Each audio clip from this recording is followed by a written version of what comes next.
जय श्री कृष्णा। सूर विनय पत्रिका।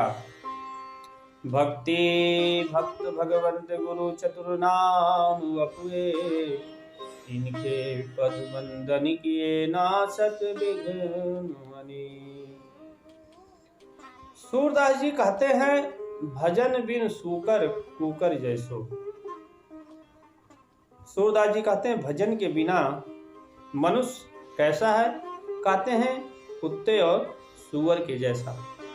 कहते हैं, जैसे घर बिलाव के मूसा रहत विषय बस वैसो। कहते हैं, जिस घर में बिल्ली हो वहां पर चूहों का जन्मना मरना हमेशा लगा रहता है, क्योंकि चूहा जब जन्म लेगा तो बिल्ली खा जाती है, फिर जन्म लेता है फिर बिल्ली खा जाता है। इसी प्रकार से मनुष्य जो है घर में विषय वासना में बस होकर मृत्यु के चंगल में हमेशा जन्म लेता और मरता रहता है। कहते हैं, बक बकुली और गिद्ध गिधनी आई जन्म लियो तैसो। कहते हैं, बकुला और बकुली गिद्ध और गिधनी जैसा ही जन्म लेना हुआ, अर्थात व्यर्थ ही मनुष्य का जीवन हुआ, इस पृथ्वी का भार ही बना रहा। कहते हैं, उनहु कै गृह सुत दारा है, इन्हें भेद कहो कैसे।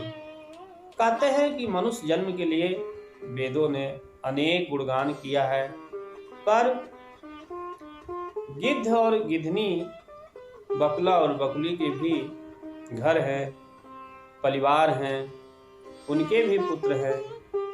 फिर मनुष्य का और इनमें क्या भेद रह गया, क्या अंतर रह गया? कहते हैं, जीव मार के उदर भरत है, तिनकहु लेखों ऐसे। कहते हैं, जो दूसरे जीवों को मार करके अपना पेट भरते हैं, दूसरे जीवों को मार करके अपना पेट भरते हैं।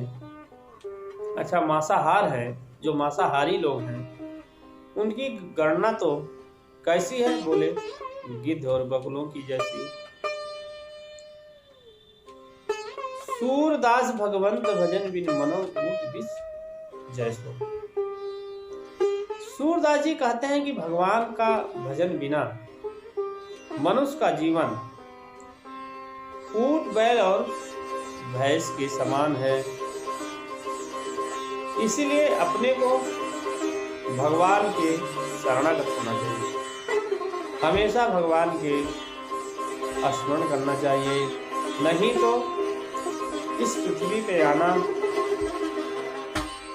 गिद्ध और बकुले जैसा ही जीवन है वास्तविक।